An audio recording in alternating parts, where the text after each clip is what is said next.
ஒரு காலத்தில் பிரஷ்யா அப்படின்னு ஒரு தேசம் இருந்தது.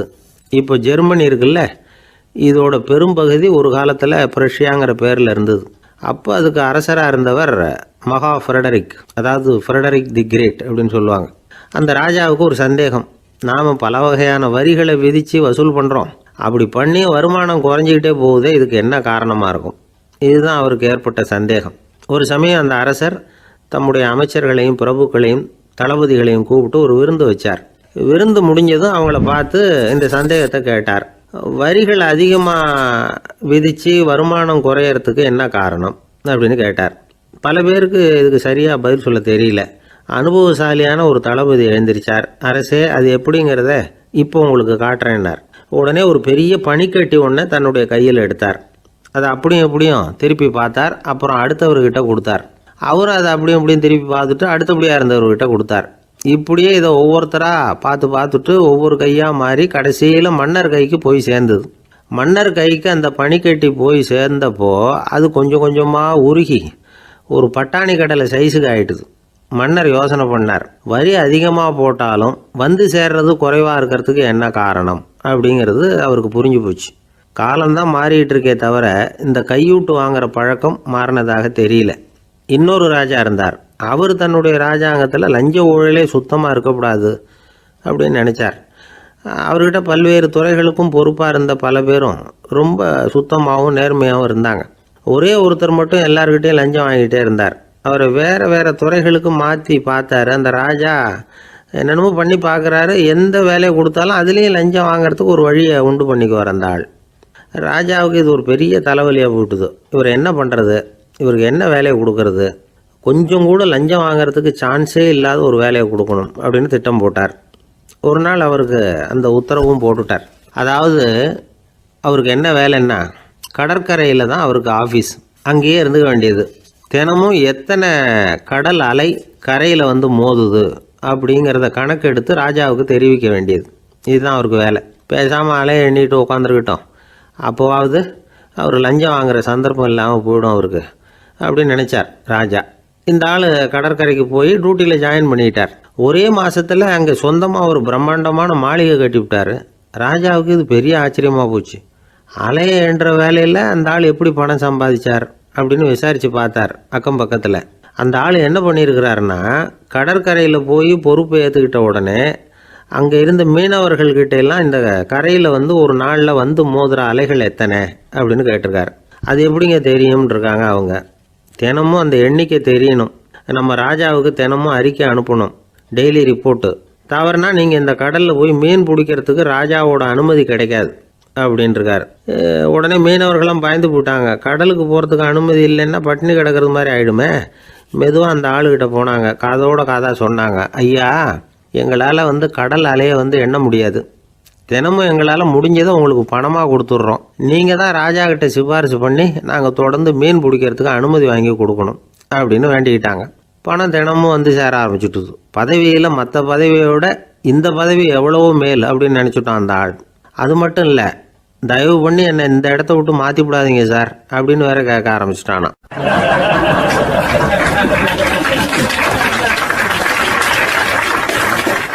நடந்து போய்கிட்டு இருந்தார். அவர் தோளில் ஒரு பெரிய துணி மூட்டை, அதை சுமந்துக்கிட்டு கடத்தெருவை நோக்கி அவர் போய்கிட்டு இருக்கிறார். வழியில் அவரை சந்தித்தார் உமர். அவர் கேட்டார், கலீஃபா அவர்களே, எங்கே புறப்பட்டுட்டீங்க அப்படின்னு கேட்டார். கலீஃபான்னா ஆட்சித்தலைவர்னு அர்த்தம். இதுக்கு அவர் சொன்னார், நான் வந்து துணி வணிகம் செய்கிறவன், அதனால் துணி வியாபாரம் செய்கிறதுக்காக போயிட்டுருக்கிறேன்னார். நீங்கள் இப்போ இந்த நாட்டுக்கு ஆட்சித்தலைவர், ஆட்சி பொறுப்பில் இருக்கிறீங்க. நீங்கள் வியாபாரம் செய்ய போட்டால் அரசு பணிகளை செய்கிறது யார் அப்படின்னு கேட்டார் அவர். நான் அரசு பணிகளை மட்டுமே செஞ்சுக்கிட்டு இருந்தா என் குடும்பத்தை காப்பாற்றுறது யார் அப்படின்னு கேட்டார் அவர். இப்படி கேட்டவர் யார் தெரியுமா? அவர் தான் அபூபக்கர், இறை தூதர் முகமது அவர்களுக்கு பிறகு கலீஃபாவாக தேர்ந்தெடுக்கப்பட்டவர். அப்போலாம் ஆட்சி தலைவர்களுக்கு சம்பளம்னு எதுவும் கிடையாது. இந்த பிரச்சனையை எப்படி தீர்க்கிறதுன்னு யோசனை பண்ணார் உமர். அபு உபைதா அவர்கள்கிட்ட அழைச்சிட்டு போனார். அவர் யாருன்னா, அவர் தான் பொது நிதி கருவூலத்தின் பொறுப்பாளர். அவர்கிட்ட பிரச்சனையை சொன்னார்.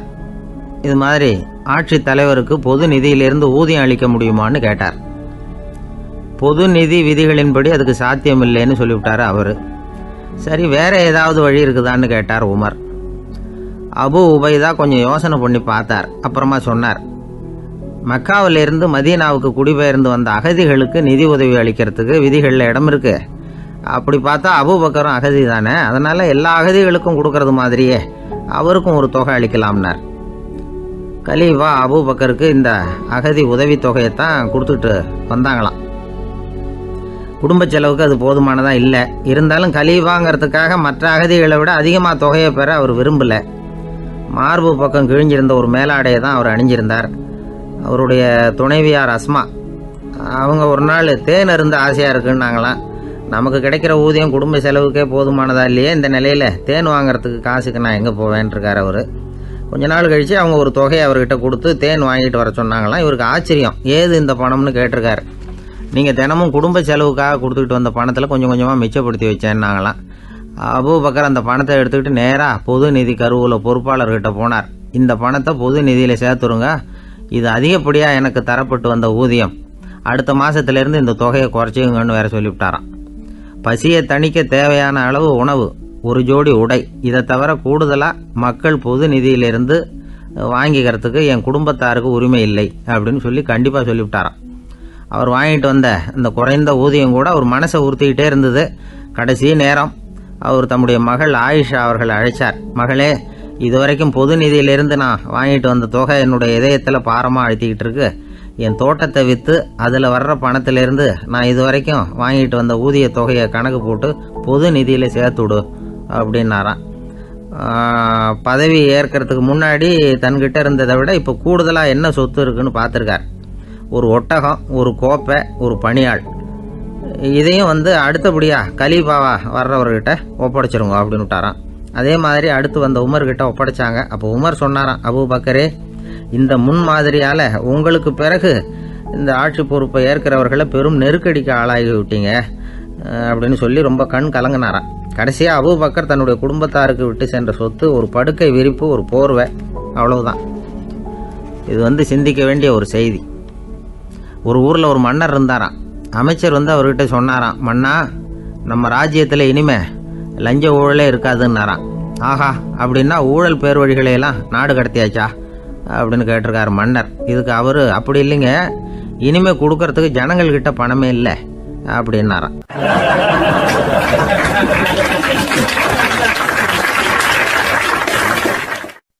நம்பிக்கை இல்லைன்னா இந்த உலகத்தில் நாம் நடமாடவே முடியாது. அவநம்பிக்கையோடு இருந்துக்கிட்டு இருந்தால் என்றைக்கும் அவஸ்தை தான். நாம் நம்புறது நடக்குதோ இல்லையோ அது வேறு விஷயம். ஆனால் எதையும் நம்பி தான் நாம் அடி வைக்க வேண்டியிருக்கு. வேறு ஒன்றும் வேணாம், ஒரு லாட்ரி சீட்டு வாங்குகிறோம், அது எங்கே நமக்கு விழப்போகுது அப்படிங்கிற அவநம்பிக்கையோடவா வாங்குகிறோம். பரிசு நமக்கு தான் அப்படிங்கிற நம்பிக்கை உள்ளூர இருக்கிறதுனால தான் அதை வாங்குகிறோம். இருந்தாலும் முடிவு வேறு மாதிரி ஆகிடுது. அதுக்காக மனசு சோர்ந்து போகிறதில்ல, அடுத்த மாதமும் சீட்டு வாங்குகிறோம். இந்த நம்பிக்கை தான் மனித வாழ்க்கைக்கு ஆதாரம். ஒரு கடையில் போய் டீ சாப்பிட்றீங்க, அந்த டீ நல்ல டீ தானா, அதில் விஷம் கலந்துருக்குமா அப்படிங்கிற சந்தேகம் வந்துட்டுதுன்னு வச்சுங்க. அதுக்கப்புறம் அதை எப்படி நீங்கள் சாப்பிட முடியும்? நம்பி தான் சாப்பிட்ணும். ரயில் ஒழுங்காக போய் சேருங்கிற நம்பிக்கை இருக்கிறதுனால தான் அதில் ஏறி உட்காடுறோம். லெட்டர் ஒழுங்காக போய் சேருங்கிற நம்பிக்கை இருக்கிறதுனால தான் பெட்டியில் போடுறோம். சரி, நம்ம கதையெல்லாம் நம்மளோட இருக்கட்டும். மனித நம்பிக்கை எந்த அளவுக்கு உறுதியாகவும் அறிவுபூர்வமாகவும் இருக்கணுங்கிறதுக்கு அலெக்சாண்டர் வாழ்க்கையில் நடந்த ஒரு சம்பவத்தை உதாரணமாக சொல்லலாம். இந்த உலகத்தையே ஜெயிக்கணும்னு புறப்பட்டார் அலெக்சாண்டர். ஒரு கட்டத்தில் அவர் சிட்னஸ் நதி கரைக்கு சேர்ந்தார். அந்த சமயத்தில் அவருக்கு கடுமையான நோய் வந்துட்டுது. அவர் கூடவே வந்திருந்த கிரேக்க வைத்தியர்கள் என்னென்னமோ முயற்சியெல்லாம் பண்ணி பார்த்தாங்க. இருந்தாலும் அலெக்சாண்டருக்கு வந்திருக்கிறது என்ன நோய்ங்கிறத அவங்களால கண்டுபிடிக்க முடியல. ஏன்னா அந்த பகுதியில் உள்ளவங்களுக்கு மட்டுமே அதிகமாக வரக்கூடிய ஒரு வினோதமான நோயாக இருந்தது அது. ஆனால் அவர் இருக்கிற இடம் எதிரியோட இடம், பாரசீக மன்னனோட ஆளுகைக்கு உட்பட்ட இடம். என்ன பண்ணுறது அப்படின்னு எல்லாரும் யோசனை பண்ணாங்க. பாரசீக மன்னனோட அரண்மனையில் இருக்கிற வைத்தியர் வந்தால் இந்த நோயை குணப்படுத்தி விடுவார் அப்படின்னு சொன்னாங்க. இருந்தாலும் எதிரியோட நாட்டில் இருக்கிற வைத்தியரை கூப்பிட்டு எப்படி நம்பி வைத்தியம் பார்க்க சொல்கிறது அப்படின்னு சொல்லி எல்லோரும் தயங்கினாங்க. ஆனால் அலெக்சாண்டர் தயங்கலை. பரவாயில்ல, அழைச்சிட்டு வாங்கன்னு விட்டார். உடனே அவரை போய் அழைச்சிட்டு வந்துட்டாங்க. அவர் வந்தார். அலெக்சாண்டர் உடம்பை பரிசோதனை பண்ணி பார்த்தார். சரி, இதை வந்து குணப்படுத்தி விடலாம், பயப்பட வேண்டியதில்லை. ஆனால் இதுக்கு ஒரு மூலிகை ரசம் தயார் பண்ணி கொடுக்கணும். நான் போய் அதை தயார் பண்ணிவிட்டு 2 நாளில் திரும்பி வந்துடுறேன் அப்படின்னு சொல்லிவிட்டு போனார் அந்த வைத்தியர். அதே மாதிரி 2 நாளில் திரும்பி வந்தார் மூலிகை ரசத்தோடு. இதுக்கு இடையில் அலெக்சாண்டரோட தளபதிகளில் ஒருத்தர் ரகசியமாக ஒரு எச்சரிக்கை கடிதம் கொடுத்து அனுப்பியிருக்கிறான். அதை வாங்கி என்ன விஷயம்னு பார்த்தார். இப்போ உங்ககிட்ட வந்திருக்கிற எதிரி நாட்டு வைத்தியரை நம்பாதீங்க, அவன் கொண்டுகிட்டு வந்திருக்கிற மூலிகை ரசத்தில் விஷம் கலந்துருக்குது அப்படின்னு அதில் எழுதியிருக்கு. அதை பார்த்தார் அலெக்சாண்டர். இருந்தாலும் கொஞ்சம் கூட அலட்டிக்கலை. வைத்தியர் கொடுத்த மருந்தை வாங்கி கடகடன்னு குடிச்சுட்டு அதுக்கப்புறம் அந்த கடிதத்தில் இருந்த விஷயத்தை அந்த வைத்தியர்கிட்ட சொன்னார். வைத்தியர் தகைச்சு போயிட்டார். தன் மேலே அலெக்சாண்டர் வச்சிருக்கிற நம்பிக்கையை பார்த்து அவருக்கு ரொம்ப வியப்பு. வைத்தியர் வந்து உண்மையிலேயே நல்ல மருந்து தான் கொண்டுகிட்டு வந்து கொடுத்துருக்கிறார், அதில் விஷம்லாம் எதுவும் கலக்கலை. அதுக்கப்புறம் அலெக்சாண்டர் அந்த வைத்தியரை பார்த்து சொன்னாராம், நம்பிக்கைங்கிற அச்சாணியை ஆதாரமாக வச்சுக்கிட்டு தான் இந்த உலகம் சுற்றிக்கிட்டு இருக்குது. எனக்கு எதிரியாக இருந்தாலும் பாரசீக மன்னர் வந்து ரொம்ப பெரியவர். அப்பேற்பட்ட மன்னருடைய அரண்மனை வைத்தியர் தொழில் நேர்மை இல்லாதவராக இருக்க மாட்டார். அப்படி இருந்தால் அவரை வந்து அரண்மனை வைத்தியராக வச்சிருக்கவே மாட்டாங்க அப்படின்னு நம்பினேன். என்னுடைய நம்பிக்கை வீண் போகலை அப்படின்னாராம். இதுதான் மானுட நம்பிக்கைங்கிறது. இந்த காலத்துலேயும் இது மாதிரி இந்த மானுட நம்பிக்கையை ரொம்பவும் சாமர்த்தியமாக கையாளுகிற கெட்டிக்காரங்க சில பேர் இருக்கிறாங்க. இந்த காலத்து குரு, அவருக்கு ஒரு சிஷ்யன். குரு முன்னாடி அந்த சிஷ்யன் ரொம்ப பணிவாக நின்று, குருவே உங்கள் கையால் விஷத்தை கொடுத்தாலும் அதை வாங்கி மடமடன்னு குடிச்சிருவேன் அப்படின்னா. உன்னுடைய குரு பக்தியை மெச்சினேன் அப்படின்னார் குரு. அதுக்கு அந்த சிஷ்யன், அப்படி இல்லை குருவே, உங்ககிட்ட சிஷ்யனாக இருக்கிறத விட உங்கள் கையால் விஷத்தை வாங்கி குடிச்சு விடுறது ரொம்ப நல்லது, அதனால தான் அப்படி சொன்னேன் அப்படின்னா.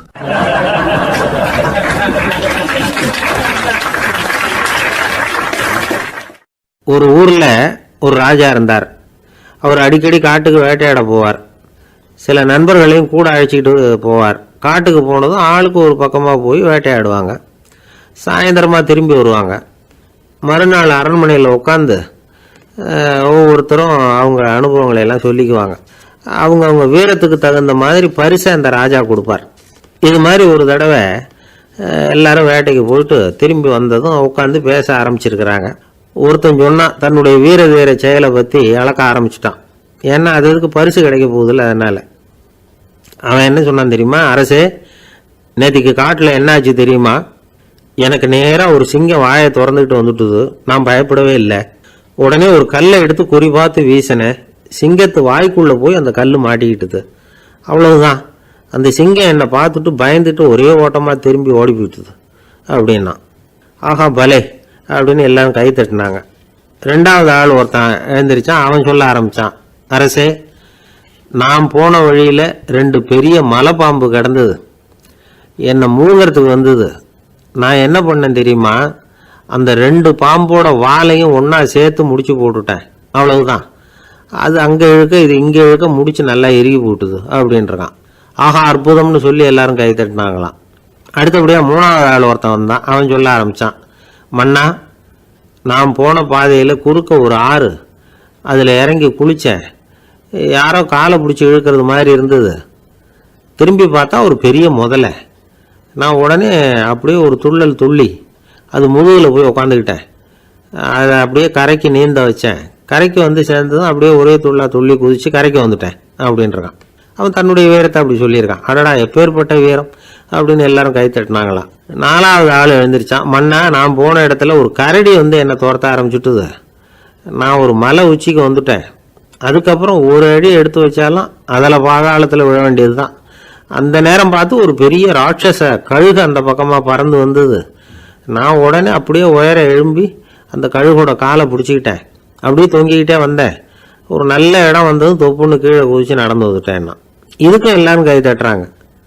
கடைசியாக ஒரு ஆள் எழுந்திரிச்சான். அரசே, நான் வந்து போன வழியில் ஒரு பெரிய யானை குறுக்க வந்தது. பயங்கரமாக சத்தம் போட்டுக்கிட்டே வந்தது. நான் பயந்து ஓடலை. உடனே என்ன பண்ணேன் தெரியுமா? அந்த யானையோட வாலை பிடிச்சி தூக்கினேன். தலைக்கு மேலே தூக்கி கரன்னு சுற்றினேன். வேகமாக சுற்றி வீசி எறிஞ்சேன். அவ்வளவுதான். அதே ஸ்பீடில் அந்த யானை மேலே போக ஆரம்பிச்சுட்டுது. இன்னும் கூட அது போய்கிட்டே தான் இருக்குது, கீழே விழவே இல்லைன்னா. இதை கேட்டதும் ராஜாவுக்கு கோபம் வந்துட்டுது. என்னை என்ன முட்டாள்னு நினச்சிக்கிட்டு பேசுறியா? யானையை நீ வாழை பிடிச்சி தூக்குன, அதை நான் நம்பணுமா அப்படின்னார். உடனே இவன் பணிவாக பதில் சொன்னான். அரசே, ஒரு சிங்கத்து வாயில் கல் மாட்டிக்கிட்டதை நம்புறீங்க, மலைப்பாம்பு வாழை பிடிச்சி முடிச்சு போட்டதை நம்புறீங்க, முதல்ல முதுகில் சவாரி பண்ணதையும் நம்புறீங்க, கழுகு காலை பிடிச்சிக்கிட்டு பறக்கிறதையும் நம்புறீங்க. அப்படி நம்புறப்ப நான் சொன்னதை மட்டும் நம்பக்கூடாதா அப்படின்னு கேட்டானான். பொய் சொன்னவங்கெல்லாம் தலையை தொங்க போட்டுக்கிட்டாங்களாம். ராஜா அவங்கள பார்த்து சொன்னாராம், நீங்கள் எல்லாரும் என்னை முட்டாளாக்கி இருக்கிறீங்க. கடைசியாக பேசின இவன் தான் எனக்கு உண்மை எது பொய் எதுங்கிறத புரிய வச்சிருக்கிறான்.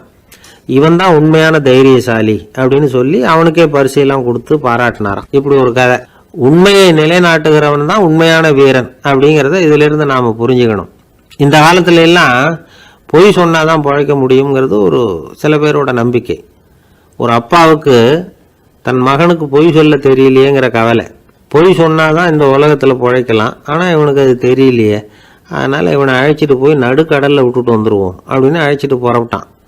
கடற்கரைக்கு போனான். மகனுக்கு சந்தேகம், எங்கேப்பா என்னை அழைச்சிட்டு போகிறேன்னு கேட்டிருக்கான். கடலில் மீன் பிடிக்க கற்றுக் கொடுக்க போகிறேன் உனக்கு அப்படின்னானா. நான் ஏற்கனவே மீன் பிடிச்சிட்டேனேன்னானா இவன் மகன். எங்கே அதுன்னு கேட்டிருக்கான் அப்பங்காரன். சுட்டு சாப்பிட்டுட்டேன்ருக்கான் புள்ள. அப்பங்காரன் பார்த்தான், சரி நம்ம புள்ள பொழைச்சிக்கோ அப்படின்னு சொல்லி திருப்பி அழைச்சிட்டு வந்துட்டானா. இணை புரியாத 2 நண்பர்கள் இருந்தாங்களாம். 2 பேரும் விடாமல் சிகரெட்டு குடிக்கிறவங்க. அதில் ஒருத்தன் செத்து போட்டான். இன்னொருத்தன் அதுக்கப்புறம் 2 சிகரெட்டாக குடிக்க ஆரம்பித்தானா. ஏன் இப்படி பண்ணுறேன்னு கேட்டிருக்காங்க. நான் ஒரு சிகரெட்டு தான் குடிக்கிறேன், செத்து போன என்னுடைய ஃப்ரெண்டு இருக்கானே செத்து போனவன், அவனுக்காக இன்னொரு சிகரெட்டு குடிக்கிறேன் அப்படின்னு நானா. இது ரொம்ப ஆபத்து, விட்டுடு அப்படின்னு சொல்லியிருக்காங்க. சரின்னு ஒத்துக்கிட்டான். ஆனால் அதுக்கப்புறமும் ஒரு சிகரெட் வீதமாக குடிச்சிக்கிட்டே இருந்தான். சிகரெட்டு பழக்கத்தை நீ இன்னும் விடலையான்னு கேட்டாங்களாம். அந்த பழக்கத்தை நான் எப்போவும் விட்டுட்டேன், இப்போ நான் குடிக்கிறது என் ஃப்ரெண்டுக்காக அப்படின்னு நானா. இவங்கெல்லாம் எப்படி திருந்துறது?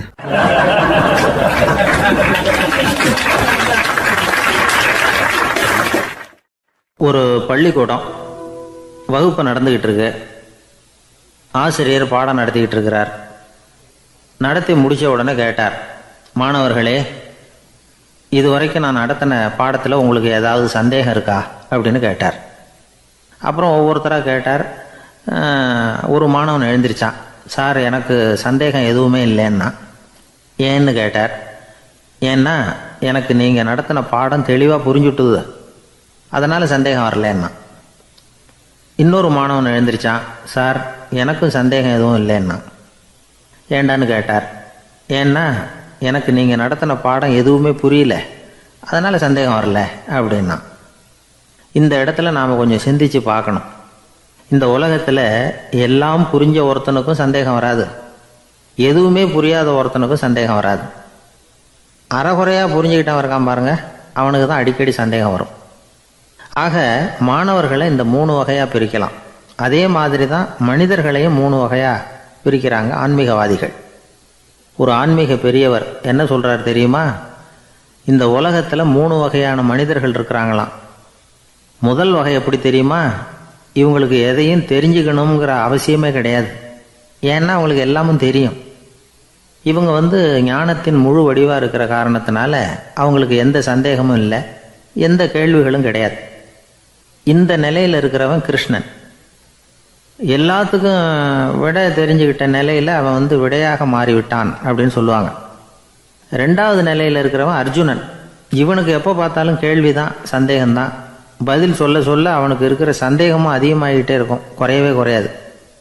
அர்ஜுனன் மாதிரி உள்ளவங்க எப்பவும் கேள்வி கேட்டுக்கிட்டே இருப்பாங்க. ஒரு கேள்விக்கு விடை கிடைச்சுட்டுன்னு வைங்க, உடனே இன்னொரு கேள்வி அவங்ககிட்ட இருந்து வரும். கிருஷ்ணனுடைய நிலை எப்படின்னா அது கேள்விகளே அற்ற ஒரு நிலை. அர்ஜுனனுடைய நிலை எப்படின்னா அது கேள்விகளை தவிர வேறு எதுவும் அற்ற ஒரு நிலை. இவங்களை தவிர இன்னொரு ஆள் இருக்கிறான், அவனுக்கும் கேள்விகள் அற்ற ஒரு நிலை தான். அவன் யாருன்னா துரியோதனன். இவனுக்கு தெரிஞ்சுக்கணுங்கிற எண்ணமே சுத்தமாக கிடையாது. ஆவலே இல்லைங்கிறதுனால அதை புரிஞ்சுக்கணுங்கிற அவசியமும் இல்லை. அதனால் அவனுக்கு கேள்விகள் அற்ற ஒரு நிலையில் அவன் இருந்துக்கிட்டு இருக்கிறான். எல்லா பதிலும் தெரிந்து கொண்ட நிலையில் கிருஷ்ணனும் கேள்விகள் அற்ற நிலையில் இருக்கிறான். தெரிஞ்சுக்கணுங்கிற ஆவலே இல்லாத துரியோதனனும் கேள்விகள் அற்ற நிலையிலே இருக்கிறான். இப்படியும் இல்லாமல் அப்படியும் இல்லாமல் 2ம் கெட்டான நிலையில் இருக்கிறானே, அவன் தான் அர்ஜுனன். அதனால் பெரியவங்கள்லாம் என்ன சொல்கிறாங்கன்னா, இந்த உலகத்தில் அர்ஜுனன்களாக இருக்கிறவங்க ஒன்று துரியோதனனா மாறிடணும், இல்லைன்னா கிருஷ்ணனா மாறிடணும். இதை தவிர வேற வாய்ப்பு இல்லை. துரியோதனன் மாதிரி உள்ளது விலங்கு நிலை, கிருஷ்ணன் மாதிரி உள்ளது தெய்வ நிலை. அர்ஜுனன் விலங்காவும் ஆக முடியல, தெய்வமாகவும் ஆக முடியல. இப்படி ரெண்டும் கெட்டானா இருக்கிற வரைக்கும் இந்த கேள்விகளும் பிரச்சனைகளும் இருந்துக்கிட்டே தான் இருக்கும். இதுதான் பெரியவர்கள் சொல்லுகிற அனுபவ உண்மை. ஒரு ஆசிரியர் ரொம்பவும் விரிவாக விளக்கமாக பாடம் நடத்தின பிறகு, மாணவர்களே ஏதாவது சந்தேகம் இருந்தால் கேளுங்கன்னாராம்.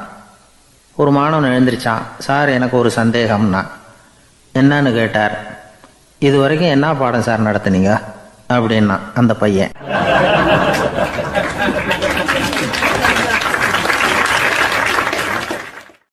ஒரு நண்பர் யாருக்கோ ஃபோன் பண்ணிகிட்டு இருந்தார். அவர் பேசி முடித்ததும் நான் அவரை பார்த்து, இப்போ ஃபோன் பண்ணிங்களே, அந்த ஃபோன் நம்பர் என்ன அப்படின்னு கேட்டேன். அவர் தலையை சொரிஞ்சுக்கிட்டார். ஞாபகம் வரலன்னார். சரி சார், அதை விடுங்க, உங்கள் மனைவி பேர் என்ன அப்படின்னு கேட்டேன். மாலதின்னார். என்ன சார் இது வேடிக்கை, கொஞ்ச நேரத்துக்கு முன்னாடி பேசின ஃபோன் நம்பர் மறந்து போச்சு. எப்போவோ கல்யாணம் பண்ணிக்கிட்ட மனைவி பேர் மறக்கலை, அதை கரெக்டாக சொல்லிவிட்டீங்களே அப்படின்னு கேட்டேன். அவர் என்னை ஒரு மாதிரியாக பார்த்தார். அவர் அப்படி என்னை பார்த்ததில் ஒன்றும் தப்பு இல்லை. ஏன்னா நாம் எல்லாருமே அப்படி தானே. ஒரு குறிப்பிட்ட காரியத்துக்காக தொலைபேசியில் ஒருத்தட்ட பேசுகிறோம். அதுக்கப்புறம் அந்த எண் நமக்கு அனாவசியம், அதனால் மறந்துடுறோம். இதுக்கு பேர் தான் தற்காலிக ஞாபகம். ஆனால் மனைவி பேரை மறந்துட முடியுமா? முடியாது. அது அவசியமான ஒன்று. அடிக்கடி அந்த பேரை உபயோகப்படுத்துகிறோம். அதனாலேயும் அது முக்கியங்கிறதுனாலேயும் அதை மறக்கறதில்ல. இதுக்கு பேர் நிரந்தர ஞாபகம். சரி, இந்த தற்காலிக ஞாபகம், நிரந்தர ஞாபகம், இது ரெண்டு ஞாபக அளவுகளையும் கட்டுப்படுத்துறது எது அப்படின்னா மூளைக்குள்ளே நடக்கிற மின்சார நடவடிக்கைகள் தான். தற்காலிக ஞாபகம் ஒரு மின்னல் மாதிரி தோன்றி மறையுது. நிரந்தர ஞாபகம் ஒரு படிவம் போல் மூளையில் படிஞ்சுடுது. ஒரு சம்பவத்தின் பல பிரதிகள் மூளையில் பல்வேறு பகுதிகளிலேயும் படிகிறதுனால ஒன்று மறைஞ்சாலும் மறந்தாலும் இன்னொன்று மறையறதில்லை. இப்படிப்பட்ட நிலைமையில தான் இந்த தொண்டையில் இருக்குது, வாயில் வரமாட்டேங்குது சார் அப்படிமா. ஒருத்தருக்கு எந்த துறையில் ஆர்வமும் ஈடுபாடும் அதிகமோ அது சம்பந்தமான ஞாபக சக்தி அதிகமாக இருக்கும். தொழிலை விரும்புகிற ஒரு டெலிஃபோன் ஆப்ரேட்டருக்கு எண்கள்லாம் நல்ல ஞாபகம் இருக்கும். அது மாதிரி கவிஞர்களுக்கு வார்த்தைகள் நல்ல ஞாபகத்தில் இருக்கும். இது ஒரு பக்கம் இருந்தாலும் ஒரு மூளை எண்களை விட எழுத்துக்களை விட படங்களை ரொம்ப சுலபமாக ஞாபகத்தில் வச்சுக்குது. புரிஞ்சுக்கிற தன்மை, அனுபவம், புத்தி கூர்மை இது கூடி குறையிறத பொறுத்து ஞாபக சக்தியும் ஏறும் இறங்கும். இப்போ உதாரணத்துக்கு ஒரு பையனுக்கு படித்தது எதுவும் ஞாபகத்தில் இல்லைன்னா அவன் அதை சரியாக புரிஞ்சுக்கலைன்னு அர்த்தம். இந்த மறதிங்கிறது எந்த சமயத்தில் ஒரு பிரச்சனை ஆகுது தெரியுமா? உங்களுக்கு வேண்டியப்பட்ட ஒருத்தரை ஞாயிற்றுக்கிழமை சாயந்தரம் சரியாக 5 மணிக்கு கடற்கரைக்கு வர சொல்லிவிட்டு அந்த நேரத்தை மறந்துவிட்டா அது பரவாயில்ல, வர சொன்னதையே மறந்துவிட்டா தான் நிலைமை மோசம்னு அர்த்தம். இப்படி இருந்தால் இது சிகிச்சை எடுத்துக்க வேண்டிய நிலைமைங்கிறத புரிஞ்சுக்கணும். ஆமாம், இதுக்கும் மருந்து இருக்குது. ஆனால் மூளை குறிப்பிட்ட அளவுக்கும் கீழே இயங்குறப்போவோ இன்னொன்று சொல்லுவாங்க, இந்த நியூரோ டிரான்ஸ்மிட்டர் அப்படின்னு சொல்லுவாங்க. அப்படிங்கிற மூளை ரசாயனம் ரொம்பவும் குறைஞ்சி போகிறப்போ மட்டும்தான் உபயோகப்படும். டாக்டர் என்ன சொல்கிறாங்க தெரியுமா? மூளையை பொறுத்த வரைக்கும் அதில் ஞாபக சக்தி அதிகமாக உள்ள மூளை, மறதி உள்ள மூளை அப்படின்னு ஒன்றும் கிடையாது அப்படிங்கிறாங்க. நினைவு வச்சுக்கிறதுக்கு பயிற்சி அளிக்கப்பட்ட மூளை, பயிற்சியற்ற மூளை அப்படின்னு வேணும்னா சொல்லலாம் அப்படின்னு சொல்கிறாங்க. அதனால் நம்ம ஞாபக சக்திங்கிறது நம்மக்கிட்ட இருக்கிற பயிற்சி, முயற்சி இதை பொறுத்து தான் அமையும். ஒருத்தர் ஒரு பென்சிலை எங்கேயோ வச்சுக்கிட்டு தேடிக்கிட்டு இருந்தார். அப்புறம் என்னமோ தீவிரமாக யோசனை பண்ணி அதை ஞாபகப்படுத்தி பார்த்துக்கிட்டு இருந்தாராம். எதிரில் உட்காந்துருந்தவர் சொன்னார், பென்சிலை தானே தேடிக்கிட்டு இருக்கீங்க, அது உங்கள் வலது காதில் இருக்குது சார் அப்படின்னாராம் அவர். இதுக்கு அவர் சொல்லியிருக்காரு, பென்சிலை வலது காதில் தான் வச்சுருக்கேங்கிறது எனக்கு நல்லா ஞாபகம் இருக்குது, ஆனால் எது வலது காதுங்கிறது தான் மறந்து போச்சு அப்படின்னாராம். அவர் அதை தான் யோசிச்சுட்டு இருந்திருக்கிறார்.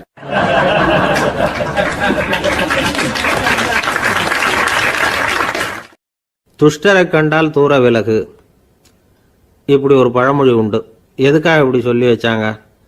துஷ்டன் ஏதாவது தொந்தரவு கொடுப்பான், அதனால் அவனை கண்டா பயந்துக்கிட்டு ஓடி ஒளிஞ்சிக்கோ அப்படின்னா இதுக்கு அர்த்தம் அப்படி இல்லை. ஒரு துஷ்டன்கிட்ட நெருங்கி போகிறோம்னு வச்சுக்கோங்க, அவன் நமக்கு கெடுதலான ஆலோசனைகள் எதையும் சொல்லலாம், அல்லது அவன் தீய உணர்வுகள் உள்ளவனாக இருக்கலாம், அல்லது தீய செயல்கள் செய்யக்கூடியவனாக இருக்கலாம், அல்லது தீய நட்புனால் அவன் ஏற்கனவே கெட்டு போனவனாக கூட இருக்கலாம். இப்படிப்பட்டவனை நெருங்கி போனால் அவனோட பாதிப்பு நமக்கும் வந்துடும். அதனால் விலகி போ அப்படின்னு சொல்கிறாங்க. இதையே கொஞ்சம் விவரமாக இப்போ பார்ப்போமே. இப்போ இந்த துஷ்டர்களை வந்து 4 வகையாக பிரிக்கிறாங்க. இந்த 4 வகைக்கும் உதாரணம் வேணும்னா வேற எங்கேயும் போக வேண்டியதில்லை, மகாபாரதத்தை பார்த்தாவே போதும். அதில் இந்த 4 வகையான தீயோரும் வர்றாங்க. முதல் வகைக்கு உதாரணம் சகுனி. இவன் மனசில் எப்பவும் தீய எண்ணங்கள் தான் நிறைஞ்சிருக்கும். கனவுல கூட தீய ஆலோசனைகள். யாராவது ஒருத்தர் நல்லபடியாக வாழ்ந்தா அதை இவனால் சகிச்சிக்க முடியாது. இப்படிப்பட்டவனோட நெருங்கிய தொடர்பு துரியோதனனுக்கு கிடைச்சிது. துரியோதனன் எப்படின்னா அவன் ஏற்கனவே தீய காரியங்கள் செய்யறதுக்கு தயங்காதவன். அப்படிப்பட்டவனுக்கு தீய போதனைகள் செய்யறதுக்கு சகுனி உதவுனான். இந்த 2 பேரோட சகவாசம் இன்னொருத்தனுக்கு கிடைச்சது. அவன் யாருன்னா துச்சாதனன். அவன் தீய நடத்தை உள்ளவன். இந்த 3 பேரும் ஒன்று சேர்ந்தா என்னத்துக்கு ஆகும்? உலகமே கெட்டு போடும்ல. இந்த 3 துஷ்டர்களோட நல்லவன் ஒருத்தன் வந்து சேர்ந்தான். அவன் தான் கர்ணன். கர்ணன் வந்து இயல்பாகவே உத்தம குணம் உள்ளவன். அவன் நல்லவங்களோட சேராமல் இப்படிப்பட்ட கெட்டவங்க கிட்ட வந்து நட்பு வச்சுக்கிட்டான். அதனால் அவனும் தீய செயல்களில் ஈடுபடுறது மாதிரி ஆயிடுது. துரியோதனனுடைய நண்பனா அவனுடைய ஆதரவில் வளர்ந்ததுனால அவனுக்கு துணையாக இருக்க வேண்டியிருக்குது அப்படின்னா. நட்பு உரிமையினால் உதவி புரிய வேண்டியது சரிதான், அது தப்புன்னு சொல்ல முடியாது. இருந்தாலும் தீய செயல்களுக்கு உதவி செய்கிறது சரியில்லை. புத்தி பலம் புஜ பலம் எல்லாம் இருந்தால் கூட தெய்வ பலம் இல்லைன்னா ஜெயிக்க முடியாது. கர்ணன் வந்து மகா வீரன். இருந்தாலும் கடைசியில் அவன் கதி என்னாச்சு? அவங்ககிட்ட எல்லா நல்ல குணங்களும் இருந்தது. இருந்தாலும் ஏன் இப்படி ஆச்சு? தீயவர்களுடைய சேர்க்கை தான் காரணம். அவங்களோட சேர்ந்ததுனால இவனையும் அப்படியே நினைக்க ஆரம்பிச்சுட்டாங்கல்ல. 4 வகை துஷ்டர்களில் இவனும் ஒரு வகை அப்படின்னு சொல்ல ஆரம்பிச்சிட்டாங்க. அதாவது தீய ஆலோசனைக்கு சகுனி, தீய உணர்வுகளுக்கு துரியோதனன், தீய செய்கைக்கு துச்சாதனன், தீய நட்புக்கு கர்ணன். இப்படி உதாரணமாயிட்டான். அதனால தான் துஷ்டரை கண்டால் தூர விலகு அப்படின்னு சொன்னாங்க. அது புராண காலம். இப்பெல்லாம் நிலைமை வந்து கொஞ்சம் வேற விதமாக இருக்குது. அன்னைக்கு ஒரு நாள் அப்படிதான் ஒரு காட்டு பாதையில் யாரோ ஒருத்தர் அடிபட்டு கிடந்தார். யாரோ ஒரு துஷ்டன் அவனை வந்து அடித்து போட்டுட்டு போயிட்டான் போல இருக்கு.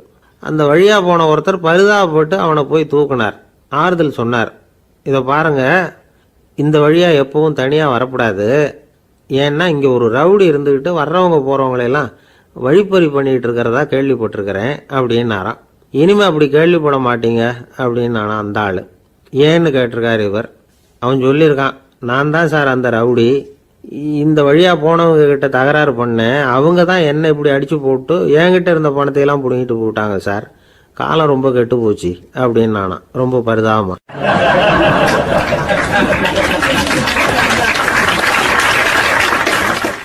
உங்கள் பையன் எப்படி சார் இருக்கான் அப்படின்னு விசாரித்தார் ஒருத்தர். அவன் என்ன சார், எதை சொன்னாலும் காதில் வாங்க மாட்டேங்கிறான், அவன் பாட்டுக்கு போகிறான் வர்றான் அப்படின்னு சொல்லி அழுத்துக்கிட்டார் அப்பா. பெரியவங்க சொல்கிறத சின்ன பிள்ளைங்க கேட்கறது இல்லைங்கிறது ஒரு குறை. பெரியவங்க சொல்கிறது சின்ன பிள்ளைங்க காதலையே விழறது இல்லைங்கிறது ஒரு குறை. இது கொஞ்சம் சீரியஸான விஷயம், கவனித்து பார்க்கணும். ஒரு குழந்தைக்கு காது சரியாக கேட்குதா இல்லையா அப்படிங்கிறத நாம் தான் கவனித்து பார்த்து கண்டுபிடிக்கணும். அதுவாக நம்மக்கிட்ட தவழ்ந்து வந்து அப்பா எனக்கு காது கேட்கல, அழைச்சிட்டு போங்க டாக்டர்கிட்ட அப்படின்னுலாம் சொல்லிகிட்டு இருக்காது. அது சரி, ஒரு குழந்தைக்கு காது சரிவர கேட்குதா இல்லையா அப்படிங்கிறத முன்கூட்டியே நாம் தெரிஞ்சுக்கிறது எப்படி? அதுக்கு சில வழி இருக்குது. உங்கள் குழந்தைய கொஞ்சம் அப்படி கவனித்து பாருங்கள்.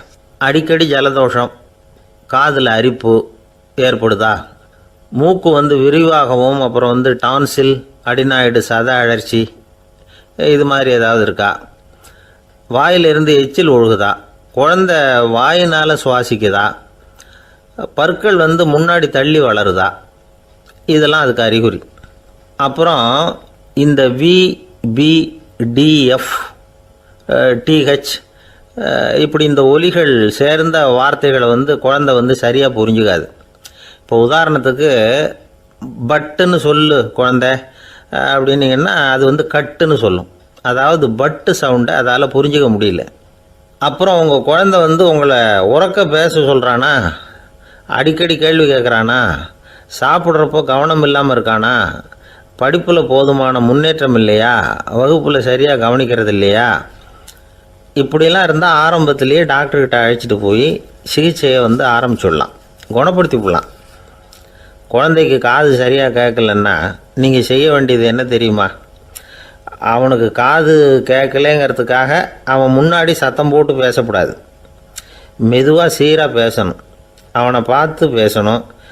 உங்கள் உதட்டு அசைவுகள் அவனுக்கு உதவும். அதை பார்த்தே புரிஞ்சுக்குவான். நீங்கள் வாயில் வெத்தலை பாக்கு போட்டுக்கிட்டோ புகை பிடிச்சிக்கிட்டோ பேசக்கூடாது. அப்படி பேசினா அவனால் அந்த உச்சரிப்பை சரியாக புரிஞ்சிக்க முடியாது.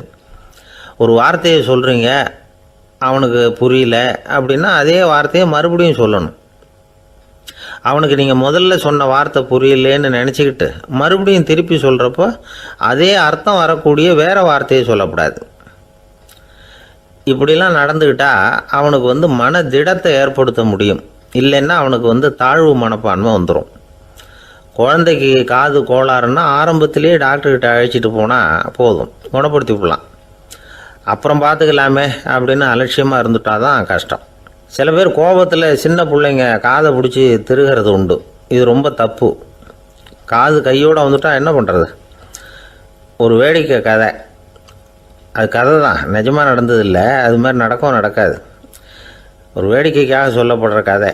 அதாவது ஒரு வீட்டில் அப்பா அம்மாவை பார்த்து சொல்லிகிட்டு இருக்கார், இதை பாரு, நாளைக்கு காலையில் என்னை சீக்கிரம் எழுப்பி விட்ரு, நான் செங்கல்பட்டு வரைக்கும் போயிட்டு வர வேண்டியிருக்கு அப்படின்னாராம். இதை அவங்க பையன் காதில் வாங்கிட்டு இருக்கான். அப்பாவுக்கு சிரமம் வேண்டாமே அப்படின்னு நினச்சி அவனே காலையில் யாருக்கும் தெரியாமல் எழுந்திரிச்சு புறப்பட்டு செங்கல்பட்டுக்கு போட்டான். சாயந்தரமாக திரும்பி வந்தான். அப்பா பையனை காணாமல் அலமோதிக்கிட்டு இருக்கிறார். சாயந்தரமாக பையனை பார்த்ததும் எங்கடா போயிட்டு வந்தேன்னு கேட்டார் கோவமாக. செங்கல்பட்டுக்கு போயிட்டு வந்தேப்பா, நீ வேணா அலைய வேண்டாமேன்னு அப்படின்னா. எதுக்கடா போனேன்னு அதட்டினார். அதான்ப்பா, நீ நேற்று அம்மாக்கிட்ட சொல்லிக்கிட்டு இருந்த, அதை காதில் வாங்கினேன், உனக்காக நான் போயிட்டு வந்தேன் அப்படின்னா. உடனே எந்த காதில் வாங்கினேன் அப்படின்னு சொல்லி காதை பிடிச்சி திருகினார். அந்த காது கையோடு வந்துட்டுது. இது நடந்து கொஞ்ச நாள் கழித்து அந்த அப்பாவும் பையனும் கடத்தெருவில் போய்கிட்டு இருக்கிறாங்க. எதிரில் ஒரு நாய் ஓடி வந்தது. அதுக்கு 2 காதும் இல்லை. என்ன இது, இந்த நாய்க்குட்டிக்கு 2 காதும் இல்லை அப்படின்னார் அப்பா. அதுக்கு பையன் சொல்கிறான், அப்பா அது 2 தடவை செங்கல்பட்டுக்கு போயிட்டு வந்துடுவோம் அப்படின்னானா.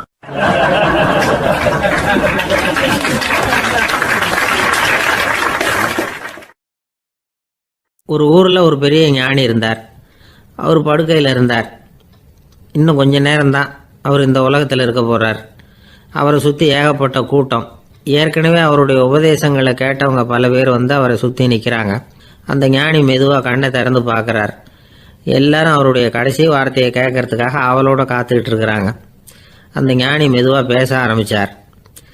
நான் என்னுடைய வாழ்நாள் பூராவும் உங்களுக்கு நிறைய போதனைகள் சொல்லிக்கிட்டு இருக்கிறேன். பேரானந்தம், மகிழ்ச்சி, தியானத்தன்மை, இதை பற்றியெல்லாம் சொல்லியிருக்கிறேன். இப்போ நான் வேறு ஒரு கரைக்கு போய்கிட்டு இருக்கிறேன். நான் இனிமேல் இந்த கரையில் இருக்க மாட்டேன். நீங்கள் நான் சொன்னதையெல்லாம் கேட்டீங்க, ஆனால் எதையும் நீங்கள் நடைமுறைப்படுத்தி பார்க்கல. எல்லாம் கேட்டதோடு சரி, அதோடு விட்டுவிட்டீங்க.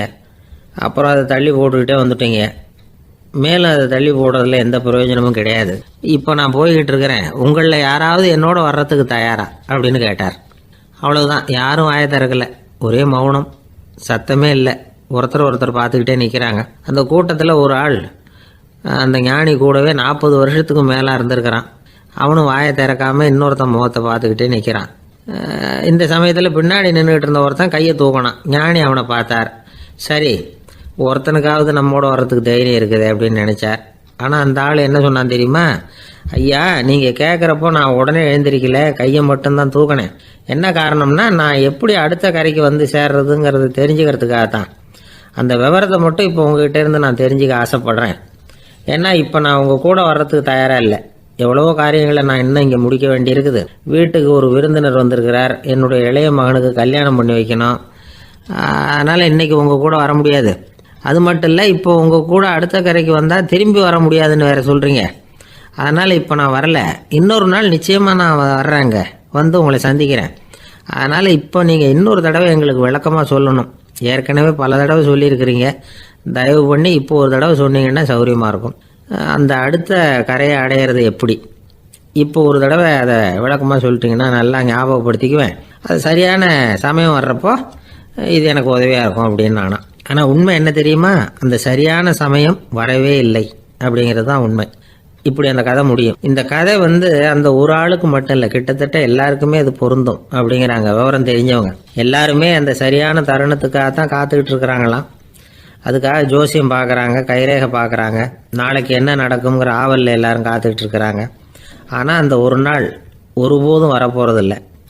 நீங்கள் தள்ளி போடுறதுக்காக பல அர்த்தமில்லாத காரணங்களை தேடுறீங்க அப்படிங்கிறார் ஒரு ஞானி.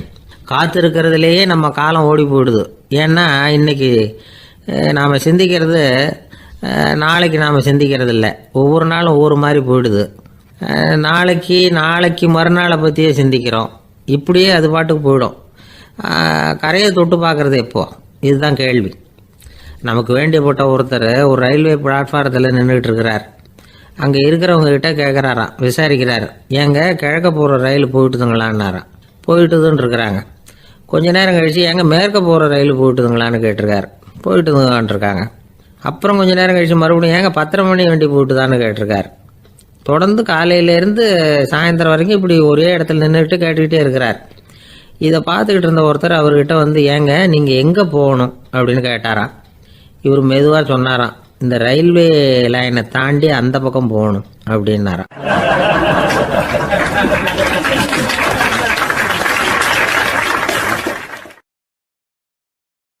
ஒரு நண்பர் யாருக்கோ ஃபோன் பண்ணிகிட்டு இருந்தார். அவர் பேசி முடித்ததும் நான் அவரை பார்த்து, இப்போ ஃபோன் பண்ணிங்களே அந்த ஃபோன் நம்பர் என்ன அப்படின்னு கேட்டேன். அவர் தலையை சொரிஞ்சுக்கிட்டார், ஞாபகம் வரலன்னார். சரி சார், அதை விடுங்க, உங்கள் மனைவி பேர் என்ன அப்படின்னு கேட்டேன். மாலதின்னார். என்ன சார் இது வேடிக்கை, கொஞ்ச நேரத்துக்கு முன்னாடி பேசின ஃபோன் நம்பர் மறந்து போச்சு. எப்போவோ கல்யாணம் பண்ணிக்கிட்ட மனைவி பேர் மறக்கலை, அதை கரெக்டாக சொல்லிவிட்டீங்களே அப்படின்னு கேட்டேன். அவர் என்ன ஒரு மாதிரியாக பார்த்தார். அவர் அப்படி என்னை பார்த்ததில் ஒன்றும் தப்பு இல்லை. ஏன்னா நாம் எல்லாருமே அப்படித்தானே, ஒரு குறிப்பிட்ட காரியத்துக்காக தொலைபேசியில் ஒருத்தட்ட பேசுகிறோம். அதுக்கப்புறம் அந்த எண் நமக்கு அனாவசியம், அதனால் மறந்துடுறோம். இதுக்கு பேர் தான் தற்காலிக ஞாபகம். ஆனால் மனைவி பேரை மறந்துட முடியுமா? முடியாது. அது அவசியமான ஒன்று. அடிக்கடி அந்த பேரை உபயோகப்படுத்துகிறோம். அதனாலேயும் அது முக்கியங்கிறதுனாலேயும் அதை மறக்கறதில்லை. இதுக்கு பேர் நிரந்தர ஞாபகம். சரி, இந்த தற்காலிக ஞாபகம், நிரந்தர ஞாபகம், இது ரெண்டு ஞாபக அளவுகளையும் கட்டுப்படுத்துறது எது அப்படின்னா மூளைக்குள்ள நடக்கிற மின்சார நடவடிக்கைகள் தான். தற்காலிக ஞாபகம் ஒரு மின்னல் மாதிரி தோன்றி மறையுது. நிரந்தர ஞாபகம் ஒரு படிவம் போல மூளையில படிஞ்சுடுது. ஒரு சம்பவத்தின் பல பிரதிகள் மூளையில பல்வேறு பகுதிகளிலேயும் படியறதுனால ஒன்று மறைஞ்சாலும் மறந்தாலும் இன்னொன்று மறையறதில்லை. இப்படிப்பட்ட நிலைமையில தான் இந்த தொண்டையில் இருக்கு, வாயில் வரமாட்டேங்குது சார் அப்படிமா. ஒருத்தருக்கு எந்த துறையில் ஆர்வமும் ஈடுபாடும் அதிகமோ அது சம்பந்தமான ஞாபக சக்தி அதிகமாக இருக்கும். தொழிலை விரும்புகிற ஒரு டெலிஃபோன் ஆபரேட்டருக்கு எண்கள்லாம் நல்ல ஞாபகம் இருக்கும். அது மாதிரி கவிஞர்களுக்கு வார்த்தைகள் நல்ல ஞாபகத்தில் இருக்கும். இது ஒரு பக்கம் இருந்தாலும் ஒரு மூளை எண்களை விட எழுத்துக்களை விட படங்களை ரொம்ப சுலபமாக ஞாபகத்தில் வச்சுக்குது. புரிஞ்சுக்கிற தன்மை, அனுபவம், புத்தி கூர்மை இது கூடி குறையிறத பொறுத்து ஞாபக சக்தியும் ஏறும் இறங்கும். இப்போ உதாரணத்துக்கு ஒரு பையனுக்கு படித்தது எதுவும் ஞாபகத்தில் இல்லைன்னா அவன் அதை சரியாக புரிஞ்சுக்கலன்னு அர்த்தம். இந்த மறதிங்கிறது எந்த சமயத்தில் ஒரு பிரச்சனை ஆகுது தெரியுமா? உங்களுக்கு வேண்டியப்பட்ட ஒருத்தரை ஞாயிற்றுக்கிழமை சாயந்தரம் சரியாக 5 மணிக்கு கடற்கரைக்கு வர சொல்லிவிட்டு அந்த நேரத்தை மறந்துட்டா அது பரவாயில்ல, வர சொன்னதையே மறந்துட்டாதான் நிலைமை மோசம்னு அர்த்தம். இப்படி இருந்தால் இது சிகிச்சை எடுத்துக்க வேண்டிய நிலைமைங்கிறத புரிஞ்சுக்கணும். ஆமாம், இதுக்கும் மருந்து இருக்குது. ஆனால் மூளை குறிப்பிட்ட அளவுக்கும் கீழே இயங்குறப்போவோ இன்னொன்று சொல்லுவாங்க, இந்த நியூரோ டிரான்ஸ்மிட்டர் அப்படின்னு சொல்லுவாங்க. அப்படிங்கிற மூளை ரசாயனம் ரொம்பவும் குறைஞ்சி போகிறப்போ மட்டும்தான் உபயோகப்படும். டாக்டர் என்ன சொல்கிறாங்க தெரியுமா? மூளையை பொறுத்த வரைக்கும் அதில் ஞாபக சக்தி அதிகமாக உள்ள மூளை, மறதி உள்ள மூளை அப்படின்னு ஒன்றும் கிடையாது அப்படிங்கிறாங்க. நினைவு வச்சுக்கிறதுக்கு பயிற்சி அளிக்கப்பட்ட மூளை, பயிற்சியற்ற மூளை அப்படின்னு வேணும்னா சொல்லலாம் அப்படின்னு சொல்கிறாங்க. அதனால நம்ம ஞாபக சக்திங்கிறது நம்ம கிட்ட இருக்கிற பயிற்சி, முயற்சி இதை பொறுத்து தான் அமையும். ஒருத்தர் ஒரு பென்சிலை எங்கேயோ வச்சுக்கிட்டு தேடிக்கிட்டு இருந்தார். அப்புறம் என்னமோ தீவிரமாக யோசனை பண்ணி அதை ஞாபகப்படுத்தி பார்த்துக்கிட்டு இருந்தாராம். எதிரில் உட்காந்துருந்தவர் சொன்னார், பென்சிலை தானே தேடிக்கிட்டு இருக்கீங்க, அது உங்கள் வலது காதில் இருக்குது சார் அப்படின்னாராம் அவர். இதுக்கு அவர் சொல்லியிருக்காரு, பென்சிலை வலது காதில் தான் வச்சிருக்கேங்கிறது எனக்கு நல்லா ஞாபகம் இருக்கு, ஆனால் எது வலது காதுங்கிறது தான் மறந்து போச்சு அப்படின்னாராம். அவர் அதை தான் யோசிச்சுட்டு இருந்திருக்கிறார்.